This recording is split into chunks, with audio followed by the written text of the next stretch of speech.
course, the other thing the money's going to go on is all these ridiculous celebrations. They're going to spend the other £1 billion on these superlatively daft celebrations. Oh, God, yeah. Have you got that thing there? In the paper. On. Jack Charlton. Yeah. So, okay, tell us what it says about Jack Charlton.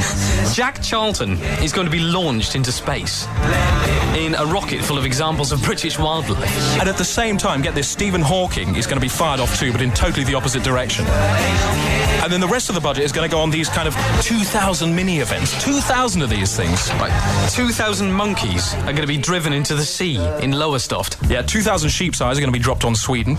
In Norwich, 2 boxers, each with 1,000 fists, will fight for 20 seconds. Do you see these jeans? 2,000 pairs of jeans will be burnt in Roy Castle's old garden. 2,000 British poets will smoke a huge 2,000 stemmed pipe with one bowl. In Rome, this will be worth seeing, a 2,000 uddered wolf is going to be driven through Rome and then beheaded by Giorgio Armani, and out of the body will fly a special moth. Keith Richards, meanwhile, is going to go on MTV and try and play 2,000 guitars at once. What with? Well, he's just going to point a big blunderbuss at them and just fire them randomly at the guitars. Get this right, on Glastonbury tour, Druids are going to congregate and throw 2,000 spanners into the sun. David Bowie's going to parachute into a volcano. And back in London, in Hyde Park, they're going to release a cow with 2,000 backbones. What about the rest? I think the rest of the money is going to be poured into a fund to be spent on inventing an upside-down flame. Bloody hell, who's in charge of all this rubbish? Jack f***ing D. And here's today's Kiddies Outing. Today is Wednesday, the 30th of November, 1994. And today, I'd like to out John Chooser. Mr. Chooser is a meek-on-headed, sour-faced, constipated news barker and has been a practicing friend of Dorothy for as long as I've known him. And it's really great to share this news with you. Thanks. Enough of the goof. Here is the interview that Wayne Carr, Britain's favourite daytime jock, conducted with Edwina Currie.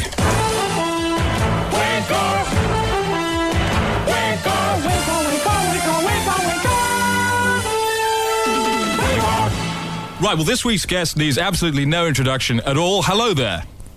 Hello. Now, listen, you and your book, A Parliamentary Affair, it's published in a non-stiffy, non-tumescent form just around now or whatever. Now, I want to get to the root of this. How do you write a book? Oh, God, you sweat. You're calling me a sweat? Anybody that thinks you can just sit down hang on, and write a novel calling is me, kidding themselves. You're calling me a sweat? No, to write a book, to write a novel, a big one. No, like you said you little sweat. What is that? You've lost me there. Well, I don't want to make anything of it, but to tell us how you write a book then. How do you set about it? The first thing that I did was write a synopsis. Okay, so if you are a little sweat like me, as you say, and I still don't know what it means, but it does sound insulting. You've got the frame, you've got the on the envelope. Synopsis. Yeah. Okay, so what happens? You say, I'm going to write some words, and when do you do that? In the morning or afternoon? Mornings. And why do you think that is? Is that because you're closest to your dreamland? Because I've just had a good night's sleep, usually. Okay, particularly sometimes, but not extraordinarily, also particularly true with some of the people in this book. Well, different people's minds work in different ways during the day. It suits me fine, because Parliament sits in the afternoon. Right. I nearly said sleeps in the afternoon. Well, you know. And that gives me my mornings free. Sleeps. Okay, now, listen, date rape, let's look at that for a second. Pretty shocking, difficult thing to deal with. So it is one of those things that does bring a big to mind, really. Yeah, well... Let's get back to the culture thing. We look at culture, it unites young people. How do you feel when these hyper-Visigoths like Bobby Gillespie incorporate skiing into babies on his stage act show? Good grief. And a lot of people, they're very big right now. I don't like anything that involves violence. I've seen some stage acts that are horrible. Right. But on the other hand, one of the things the youth culture does much better is very quick use of words, improvisation, the comedy club, that sort of thing. Ooh. Very, very good. Much better. But that's all dying out now. You know, when you've got these scenes like a grown man, Scottish guy, so kind of long snout like Ili Nastasi, greasy hair, skiing into babies on stage. Where are the words, excuse me, but I don't understand. Ignore him. if nobody takes any notice of him, he'll do something different, better maybe. Excuse me, but, if you're in a crowd of 4,000 people at the Ham Flam Odeon and, you're ignoring him and everybody else isn't, what can you do? Say, excuse me? Don't look at that. Go buy a good novel. Exactly, but you know what? How does that help? I mean, if kids are looking that way... fun. Well, there's the whole thing, like the cyber splat market now that's coming in on the PC business and all the computer games and stuff. You've got sub-evil characters, Chronic the Drug Wasp, you've got the Lunatic Infector. It's getting worse all the time. How does that make you feel? I hate anything that involves violence. I hate anything that involves hurting other people or animals or whatever. But in the end, people's tastes shift from generation to generation. Well, that's all very duty and hip, but does that mean that you're actually approving of the Lee Harvey Oswald game, All the President's Brains? No, of course not. Okay, listen, I've got to ask you a question. How mad are you? Who are you trying to impress? Oh, crumbs. I'm just trying to do a good job, that's all. Not your maverick half-dad, Tim. No. Or your dead brother, John. Well... Right, okay. Now, listen. Can I read a section of your book? Which bit? Well, I've got a choice. Page 166. Go ahead. Page 166, here we are. Go ahead.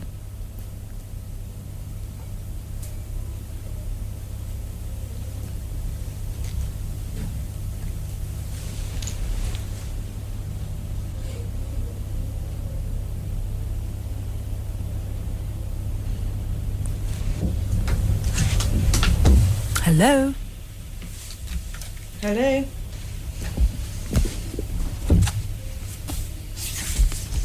It's actually a bit long, that one.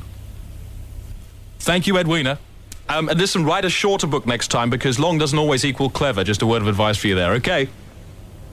Okay. I just got to read out a notice about World AIDS Day. Yeah, corporate duty. All right. I sound like Kevin Green. Yeah, I suppose I've got to do a programme now.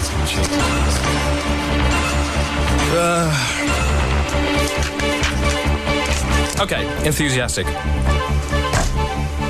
So this is 1FM's contribution to World AIDS Day. In order to celebrate, 1FM will be covering events live from Central Park in New York. There, crowds will gather before a giant train-sized model of a penis, and they'll be there to watch a bear dressed up as a big virus wander down the shaft of the penis towards a giant see-through Trojan latex bulb, on the other side of which will be Liz Taylor, Liza Minnelli and Lou Reed covered in meat. Every time the bear tries to get through the rubber, they will bang its nose and tell it to go away. As the animal gives up and wanders away, the crowds will cheer, and Lou, Liz and Liza will hug each other warmly and burst into happy tears. Paul. Yes, Chris. All right, so yeah, okay, let me turn your mic on. Well, let's just get on with the names then, really. So you wandered into Terminal 1, 2 or 3? It was actually 3 tonight, yeah. It's slightly more cosmopolitan than the others. Get away with more. Okay, and you wandered up to the desk? Yeah, went up to the desk. The first 2 names, if you're interested, were Aneda Pisquick and my legs are crossed. And they said... Aneda Pisquick and my legs are crossed. Please contact Airport Information Desk. Aneda Pisquick and my legs are crossed. Please contact Airport Information Desk. Did you watch him say that? Yeah, I had to stand there and try not to smirk as he was reading them out. And did you go disguised? No, but I did actually have to go a few times because there was a slight pronunciation problem now and again. So I did actually have to take I had to take my shirt off and pretend to be Greek. So then what happened? A decent lapse, or straight on with the second? Well, a reasonable lapse, because obviously he needed a piece quick. So I went back with, that feels better, and now I need a shit. Okay, spellings in a minute. That feels better, and now I need a shit. Please contact Airport Information Desk.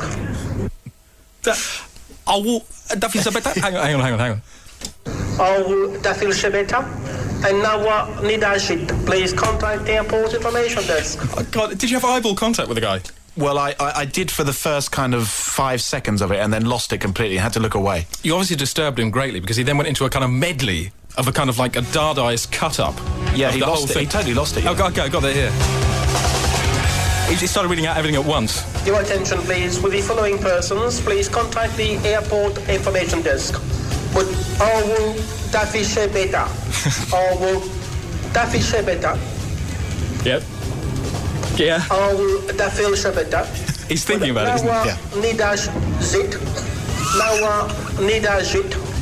And that feels better. Please contact the airport information desk. That feels better. Yeah, all right. He's still going. Please contact the airport information desk. Several hats off. Thanks, Paul. Thanks, mate. Spellings before the end. Okay, so the spelling... Yeah. Let's just do one champion spelling, okay? That feels better. So how does... Auh was A-R-W-U-H. And then what, D-A-F-F-I-L-S? Yep. D-A-F-F-I-L-S-B-E-H. D-A-R. That feels better.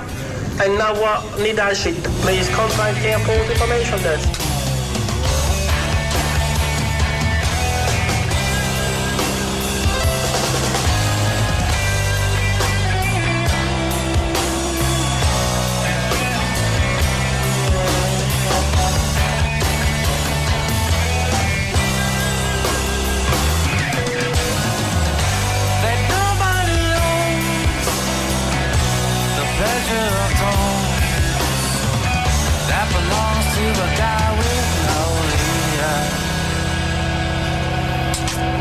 Something about rock is mentioned in the title of that one. Freedom Rock is called. Why are there so many people on the backbenches who are so unhappy? Okay, just tomorrow's headlines flying around now.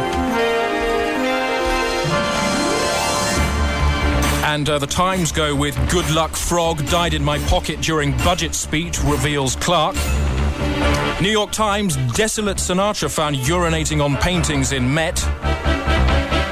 New issue of the BMJ out tomorrow carries the headline "Electrocuted trout used in lip transplant." Avon County Council found hiding in tree. That's in the Independent, who appear to have nicked the story from the Somerset Austin. And just time for one more, which is in the LA Peace Pipe. Malibu Surfing Championship abandoned as Clinton's giant square wave kills 20. Thanks, Peter. Thanks, Ollie. Thanks, Paul. Thanks, Rebecca. You can come out the basket now. We're sinking. Go home. It's time to go home. We're sinking.